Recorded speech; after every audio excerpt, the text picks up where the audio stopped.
Well, we're here at Joe Campbell Stadium where Florida State pulls off a 37-19 victory against Northern Illinois. A win's a win. This game had a little bit of everything. It did. There were some big plays by the offense, some big hits by the defense, some fumbles, some turnovers, some penalties, some silly mistakes. But overall, it's an 18-point win, which I do think is big. I'm not being sarcastic. I mean, the way Florida State looked last week against Syracuse, you started to wonder if they could beat anybody left on their schedule. I think you saw signs today that this is a team that could beat a lot of teams if they could just clean up some of their mistakes. Yeah, I'm going to talk now. Okay. I think that the first two drives showed you what this thing could be, right? I mean, they marched right down the field. I think they had a couple third downs, but they were third and short. They ran up the middle, got the first downs, made some big plays to score touchdowns. And then you had the middle part of the game where it showed you what it still is, too much. But again, it's a new offense. It's 4 games in. But when you take a step back and look at where it was last week at this time, Northern Illinois and Syracuse, I don't think their defenses are appreciably different. But Syracuse might be a little better, but it's not like it's the difference between the 85 Bears in Northern Illinois. I mean, they're pretty similar defenses. And Florida State put up 37 points. Really could have had almost 50. Could have had 550 yards or more of offense without silly turnovers and silly mistakes and bad snaps. So they left a lot of points out there, and they still scored 37. I think that's encouraging. And I can't imagine anyone watching the game today said this team isn't better than it was a week ago. And that's what we wanted to see, right? A better product. Yeah, I mean, I think everybody lowered their standards a little bit after the first few games. But look, this team responded. And Willie Taggart was really happy with the way they came back in practice this past week. He chalked a lot of it up to that. He even said that this was probably the most they looked like they did in preseason since the season opener. You get the sense that this team kind of went into a bit of a funk after that Virginia Tech game. They kind of sleptwalked through Stanford and then obviously just got pasted at Syracuse. So I think he feels like this team's back to where it started.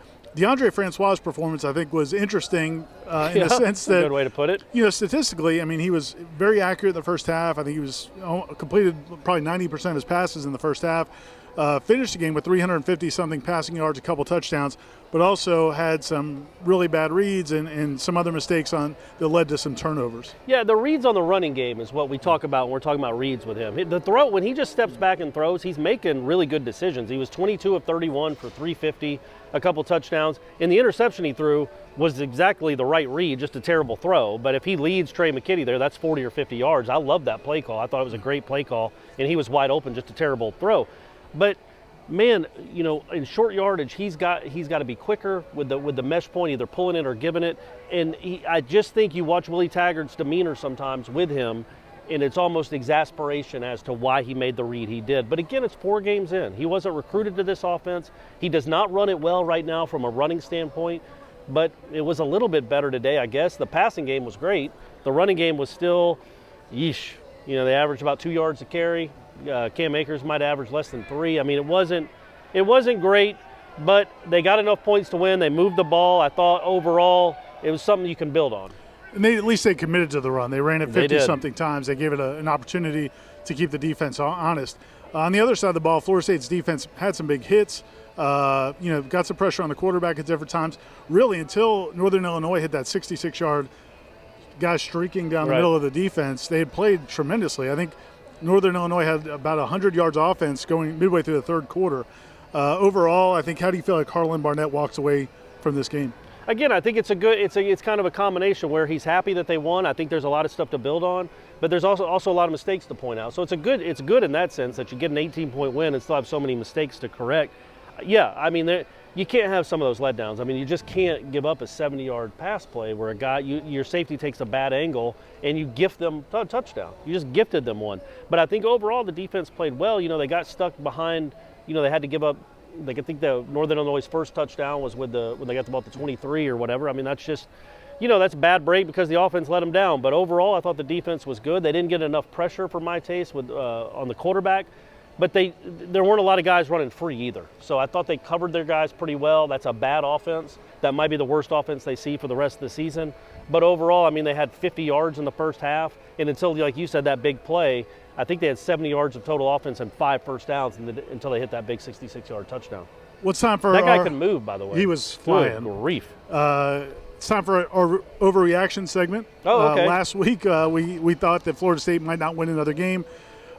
This was an ugly day for the ACC, and the reason that relates to Florida State is some of these teams that we thought might be very, very good and probably sure losses.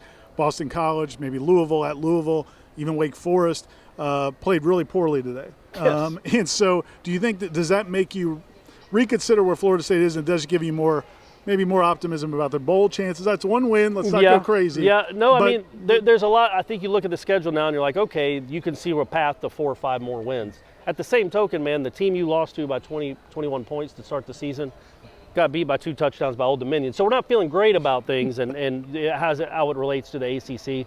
But, yes, I think you watch Wake, BC, you realize, okay, well, I don't know that anybody was chalking those up as sure losses anyway. But they're games that definitely appear more winnable now. They're imminently winnable, where maybe last year you're like, how is this team even going to score 2 touchdowns on any of these defenses? Well, now they know we can. They can. We've seen it. Now against a real-life FBS defense, we've seen this team score some points. Wrapping up from Doe Campbell, where Florida State wins 37-19. Check warchant.com for all of the coverage, interviews, Corey's column, my 3-2-1, Aslan's great videos. Oh, yeah. Gene's going to come back with his stat bombs. It's just going on and on and on and on. Holy moly. Stay with us at warchant.com. Thanks a lot.